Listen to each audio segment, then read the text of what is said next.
Osmania university arts కళాశాల వేదికగా all మాల student మరియు మాల స్టూడెంట్ జేఏసీ ఆధ్వర్యంలో ఈరోజు ఈ యొక్క కాంగ్రెస్ ప్రభుత్వం ప్రజాప్రభుత్వం రేవంత్ రెడ్డి గారు ఈ యొక్క కులగణన అనేది విడుదల చేయడం జరిగింది. ఈ యొక్క మాల సమాజాన్ని చాలా తక్కువ చేసి చూపించడం చాలా బాధాకరం. కాబట్టి రేవంత్ రెడ్డి గారు మీ తప్పుల దడకగా చేసిన కులగణన అవాస్తవం. పూర్తిగా మనం చూసుకుంటే 2011 సెన్సెస్ ప్రకారం ఈ తెలంగాణ రాష్ట్ర జనాభా 3,50,00,000 పైచులుకుంది.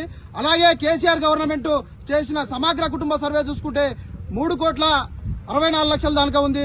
అలాగే ఈ రోజు చూసుకుంటే ఈ 2024 చేసిన ప్రజాప్రభుత్వం 3,54,00,000 అంటే దాదాపు తెలంగాణ ప్రజలు దాదాపు 13 లక్షల పైచులకు జనాభా తగ్గింది.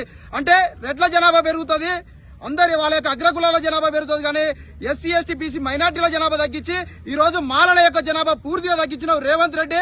అలాగే కాంగ్రెస్ పార్టీలో ఉన్న మాల ప్రజాప్రతినిధులందరూ ఏం చేస్తున్నారో అర్థం కావట్లేదు.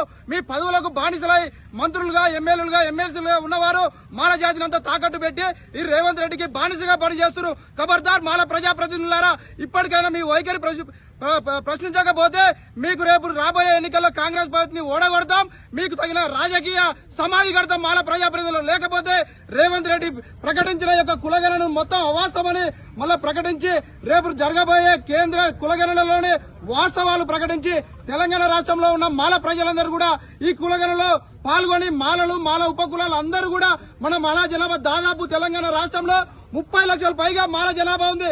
కావాలని ఈ రాజకీయ నాయకులు కూడా ఎస్టీ ఎస్టీ బీసీల యొక్క జనాభా ఎక్కువ ఉంటే వీళ్ళు రాజకీయ అధికారానికి అందుబాటులోకి వస్తారు, వీళ్ళు పాలకులు అవుతారని యొక్క కక్ష కట్టి అక్కడ ఉన్న నల్గొండ రెడ్డి జానారెడ్డి గాని ఇక్కడ రేవంత్ రెడ్డి గాని కావాలని యొక్క జనాభా తక్కువ చేసి నాటకాలు ఆడుతున్నారు. కాబట్టి ఖబర్దార్ యొక్క రేవంత్ రెడ్డి గాని మాల ప్రజాప్రతినిధులు ప్రశ్నించకపోతే మాల జనాభాపై వాస్తవ లెక్కలు ప్రకటించాలా.